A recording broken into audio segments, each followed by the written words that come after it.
Question number 25 simple paper set 1 का question कहता है ए ट्रेंगल ए बी सी एक ट्रेंगल है। A triangle drawn to circumscribe a circle. A triangle एक circle को सर्कमस्क्राइब करता है अपने अंदर और सर्कल का रेडियस जो है वो 4 सेंटीमीटर है।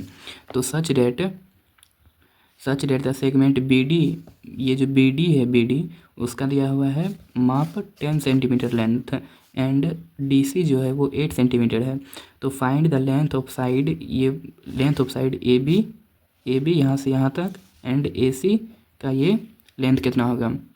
हमें ये दिया हुआ है क्वेश्चन में कि ये एक ट्रायंगल है जो एक सर्कल को सर्कमस्क्राइब करता है। सर्कल का रेडियस है 4 सेंटीमीटर। तो अगर B D equal to 10 centimetre and D C equal to 8 centimetre है तो ये पूरा जोड़ेंगे तो ये 18 हो जाएगा, बी सी 18 सेंटीमीटर। तो ये पूरा कितना होगा और ये ए सी कितना होगा, ये हमें फाइंड करना है। चलिए कॉपी में फाइंड करते हैं। हम लोग जानते हैं कि कोई भी एक्सटर्नल पॉइंट से जो टेंजेंट निकलती है वो आपस में इक्वल होती है। जैसे ये 8 सेंटीमीटर है तो ये भी 8 सेंटीमीटर होगा क्योंकि ये एक ही एक्सटर्नल पॉइंट से दो टेंजेंट गया हुआ है। अगर ये बी डी 10 सेंटीमीटर है तो B D equal to B E होगा, ये भी 10 सेंटीमीटर होगा क्योंकि ये दोनों एक ही एक्सटर्नल पॉइंट से गया है। और A F is equal to A E होगा जो हमें दिया हुआ नहीं है, तो इसे हम पहले एक्स मान लेंगे। Let A F B X, therefore A F is equal to A E is equal to X. अब देखिए क्वेश्चन में हमें दिया हुआ था ये जो पूरा ट्रायंगल का एरिया है ना वो गिवन है। क्वेश्चन में दिया हुआ है area of triangle A B C is equal to 90 centimetre square. Given area of triangle A B C is 19 centimetre square. देखिए ये एक ट्रायंगल है पूरा ए बी सी, इसका फाइनली मतलब एरिया दिया हुआ 90 सेंटीमीटर। लेकिन हमें इसमें ये पता करना है कि ये ए बी साइड और बी सी साइड कितना है। यहाँ तक तो पता चल ही गया, ये 8 है और ये बी ई मेरा 10 है। एक्स का वैल्यू पता कर लेंगे तो पता चल जाएगा। पहले इसमें हम ये देखते हैं, ये ट्रायंगल में 3 ट्रायंगल बन रहा है। एक बन रहा है ए ओ, ये सेंटर ओ है, ए ओ सी पहला, तो ये ट्रायंगल बन रहा है ए ओ सी। दूसरा बन रहा है बी ओ सी, दूसरा ट्रायंगल, एंड तीसरा triangle A O B. 3 triangle बन रहा है। तीनों ट्रायंगल को अगर हम जोड़ देंगे तो ये एक बड़ा वाला ट्रायंगल बन जाएगा। तीनों ट्रायंगल का अगर एरिया को ऐड कर देंगे तो ये बड़ा वाला ट्रायंगल का एरिया के बराबर हो जाएगा। तो बड़ा वाला ट्रायंगल का एरिया दिया हुआ है। तीनों ट्रायंगल का अलग अलग हम लोग एरिया सम करते हैं। ये लिखेंगे area of triangle A B C is equal to area of triangle पूरा A B C equal to क्या होगा, area of triangle A O C, area of triangle A O C plus area of triangle A O C हो गया तो अब होगा B O C, area of triangle B O C plus area of triangle एक ये part बचा हुआ A O B, area of triangle A O B and area of triangle A B C equal to दिया हुआ है 90 centimetre square. Area of triangle A O C निकालना है। ए O सी में मेरा हाइट है दिया हुआ 4 सेंटीमीटर। हाइट क्या होगा, ये जो सर्कल का रेडियस है दिया हुआ 4 सेंटीमीटर और बेस होगा ये यहाँ से यहाँ तक x माने हैं तो बेस ये पूरा हो जाएगा ए सी, तो बेस हो जाएगा x प्लस 8। तो एरिया ऑफ ट्रायंगल होता है half into base into height. Same यहाँ भी यही होगा, half into base into height plus half into base into height. सब का वैल्यू पुट करते हैं। यहाँ पे होगा 90 सेंटीमीटर स्क्वायर, ये हाफ। यहाँ पे देखिए बेस क्या है, बेस है x प्लस 8 एंड हाइट है मेरा 4 सेंटीमीटर। यहाँ पे हाफ इंटू बेस है यहाँ पे। अब देखिए ये ट्रायंगल बी ओ सी में, बी ओ सी ये भी तो रेडियस ही है ना, ये रेडियस है बी ओ सी ट्रायंगल में, तो इसका भी हाइट तो 4 सेंटीमीटर होगा ना। तो हाफ इंटू इसका बेस, देखिए ये हाइट हो गया, ये बेस हो गया 10 प्लस 8 18 हो गया बेस एंड हाइट हो गया मेरा 4 सेंटीमीटर। अब ये ट्रायंगल देखिए, ट्रायंगल ए ओ बी, इस ट्रायंगल में भी बेस हो गया मेरा 10 प्लस x और हाइट हो गया 4। तो हाफ इंटू बेस हो गया 10 प्लस x और हाइट हो गया 4। अब चलिए इसको सिंपली सॉल्व करते हैं। ये 90 इक्वल टू, यहाँ इसमें देखिए हाफ इंटू 4, ये हाफ इंटू 4 तीनों में है तो तीनों से कॉमन ले लेंगे, तो ये हो जाएगा 4/2 डायरेक्ट 4/4/2, ये कॉमन ले लिए सबसे, तो ये हो गया यहाँ पे x+8 यहाँ पे बचा था और यहाँ पे बचा है बस 18 + 10 + x, ये 19 = ये 2 से कट जाएगा 2 बार में 2 x + x, ये हो गया 2x प्लस ये 18 10 28 28 8 36,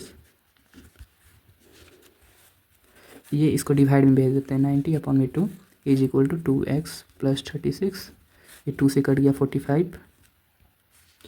= 2x + 36, 45 - 36 = 2x, ये 45 में से 36 ये हो गया 9 = 2x, therefore 9/2 = x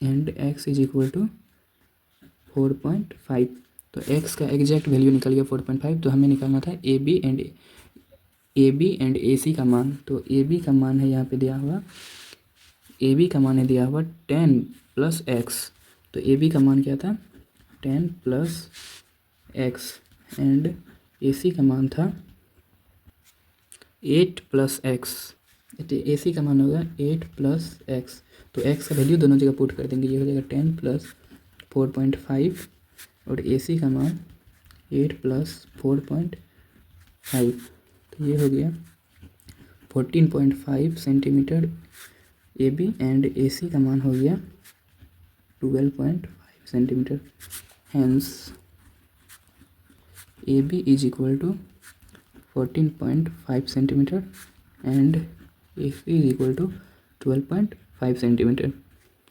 These are two parallel tangent to a circle with center O and another tangent AB with point of contact C intersecting XY and XY at A and XY dash at B. Prove that angle AOB is equal to 90 degree. देखिए कहता है एक XY and XY dash दो parallel line है, ठीक है, जिसमें एक सर्कल बन रहा है। कहता है XY एंड X' Y एक पैरेलल लाइन है जो टेंजेंट को टच करते हुए निकल रहा है। कहता है एक और लाइन है जो टेंजेंट को टच होते हुए निकल रहा है, वो लाइन है ये ए बी। कहता है वो ए मतलब ये जो लाइन है, ये लाइन है, इसको L मान लेते हैं। ये जो L लाइन है वो XY पे A पे कट कर रहा है एंड X' Y' पे B पे कट कर रहा है। तो हम लोग को ये प्रूफ करना है एंगल AOB जो है, ये एंगल 90 डिग्री है, इसे प्रूफ करना है। ये भी सिंपल है, चलिए प्रूफ करते हैं इसे। क्वेश्चन में गिवन है ये XY पैरेलल है, X' Y' की पैरेलल है, ठीक है। तो प्रूफ करना एंगल AOB = 90 डिग्री। हम लोग मान लेते हैं इसको मान लेते हैं एंगल 1, इसको मान लेते हैं एंगल 2, इसको 3, इसको 4, ठीक है। हम लोग को प्रूफ क्या करना है कि एंगल 2 + 3 का जो मान है वो 90 डिग्री है, मतलब एंगल AOB, O ये सेंटर है, OAB = 90 डिग्री। ये दोनों ट्रायंगल को इसको 90 डिग्री प्रूफ करने के लिए पहले हमें ये दोनों ट्रायंगल जो है यहाँ पे इसको सिमिलर प्रूफ करना होगा। ये जो दो ट्रायंगल है, ट्रायंगल POA, ये एक ट्रायंगल बन रहे हैं POA एंड ट्रायंगल AOC, ये दोनों ट्रायंगल को आपस में सिमिलर प्रूफ करना होगा। और इसमें भी सेम इसी प्रकार similarly triangle BOC and triangle BOQ को सिमिलर करना होगा। इसको सिमिलर कर लेंगे तो सिमिलरली करके इसको भी कर देंगे। चलिए पहले इसको सिमिलर करते हैं, ये दोनों ट्रायंगल को आपस में सिमिलर करते हैं। इस ट्रायंगल में देखिए एक एक्सटर्नल पॉइंट है, एक्सटर्नल पॉइंट, इस एक्सटर्नल पॉइंट A से P भी एक सर्कल का टच कर रहा है एक पॉइंट को, मतलब टेंजेंट है, और C भी, मतलब ये दोनों आपस में इक्वल है। क्यों इक्वल है? क्योंकि एक्सटर्नल पॉइंट है। ये थ्योरम है, कोई भी सर्कल में अगर कोई एक्सटर्नल पॉइंट आपस बाहर से आ रहा है और सर्कल से टच करते निकल रहा है तो वो दोनों आपस में इक्वल होगा। In triangle AOP and triangle AOC AP = AC, यहाँ पे लिख देंगे टेंजेंट फ्रॉम एक्सटर्नल पॉइंट,